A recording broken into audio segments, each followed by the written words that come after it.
Hello everyone and welcome back to my video. In today's video we're going to be doing a how to build on the New Year Festival King. So this New Year Festival King came out this year, at the start of this year, and he hasn't been back on many banners, but he's currently back on the Percival banner and I have pulled him. So we're going to have to build for him, because he is quite a good Sin support character, possibly even better than the OG Blue King. I think this King has more CC, I think that's immediate. But let's look at his stats. So stats-wise, he does unfortunately share stats as the old king. Substats at least, meaning that they're not going to be the best. 104 crit chance is not too bad. Crit damage is quite low. Resistance is quite low. Crit defense is very low for today's new character standard, because he's not a new character. Lifesteal is very good. Resistance quite low. Pierce rate quite low.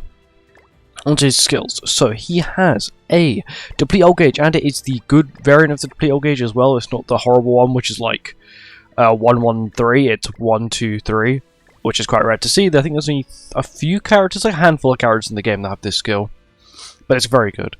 Then he has a Pierce AoE skill, which can actually put out quite a bit of damage. Of course, Pierce is 3 times Pierce rate. He doesn't have the highest Pierce rate, but it doesn't matter. He does quite good damage. And his ultimate is the standard Festival King ult. Basically removes debuffs of allies, and removes buffs of enemies, and then does extra damage per buff, and then once again, the effect does scale all the way till 6/6, where it's 40% per buff removed. Onto his passive. So his passive, it's very short, but it's very good. Creates barriers around allies equal to 300% of the hero's attack for 3 turns at the start of the battle. For each applicable ally participating in battle, increase those allies' damage dealt by 10%. If a barrier created by the hero is removed from an ally, that ally's attack-related stats are increased by 20% for 2 turns, and applicable allies are Sins and Fairies.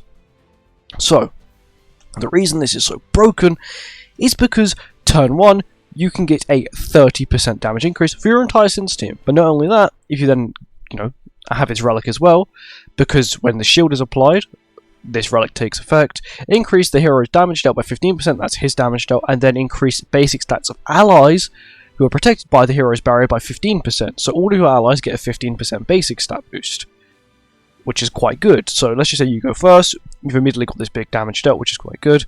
The only problem is that if King does die, let's just say they break the shield on all your characters, and then they kill your King the same turn, the attack-related stat buff disappears, because the attack-related stat buff is linked to King.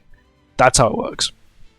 But, for example, if they break the shield on, let's just say, the new Escanor, and then they were to kill melee on your team, Escanor would have the attack-related stat buff from the ally dying, but also from the shield breaking, which would give him a lot of attack. I do feel like this King is still quite good in today's PvP meta.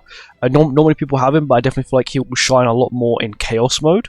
He also shine a lot more with Sins. I feel like in Chaos mode he might shine a little bit better with Fairies. But overall, he's got not too bad CC, quite a good character. PvE-wise, he's actually quite good, mainly because of course he buffs Sins, and there's not really many Sin buffers. Of course you've got Merlin, you've got Gotha, but once again, Merlin, half of Merlin's relic, does sort of want you to run a mono Sins team, and also have debuffs so you get the damage reduction. Where King, get damage dealt, you also get the attack related stats if the shield gets broken, you've also then got the basic stats from the relic as well, which can be really helpful and really useful. On to gears, I give him HP defense, mainly because I kind of want CC for him. Yes, technically, if you were to run attack crit, I would have the shield would be stronger. So looking at nearly 15k attack, if I was to change it to attack crit, you're looking at 17.5k attack. So yeah, it's quite a big difference. But when you think about it, right, you kind of want to go first.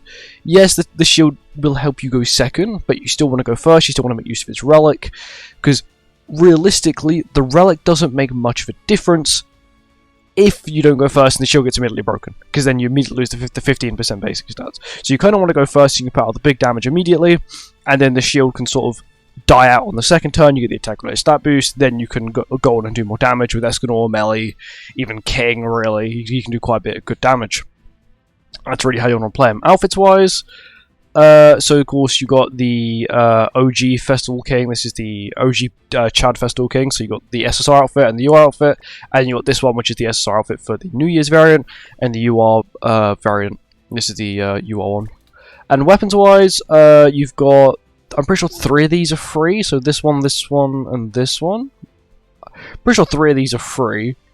Like 3 of these, and then these 3 are paid. So you've got this one, which was from the Halloween outfit, sorry, the Christmas outfit on his release, which you could get with diamonds.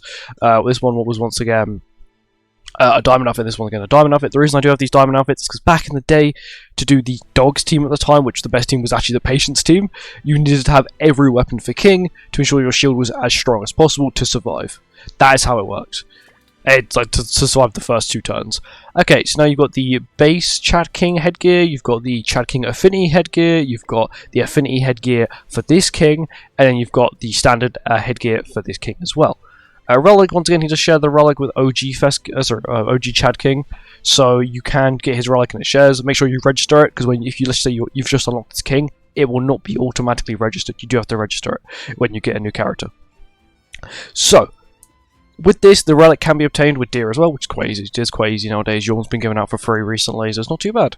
Overall, he's a very good character. Would I recommend leveling him up? Yes, mainly because he does have PvE potential. I see him, you can use him in Gold Dungeon. You can use him in the SA Coin Dungeon if you really want to do that as well. And just general PvE, I think he is quite good. PvP also can be quite good as well. He's a Sin, so let's just say, you're missing Festival Gotham, because you didn't summon on UR base Gotham. You could technically use this king.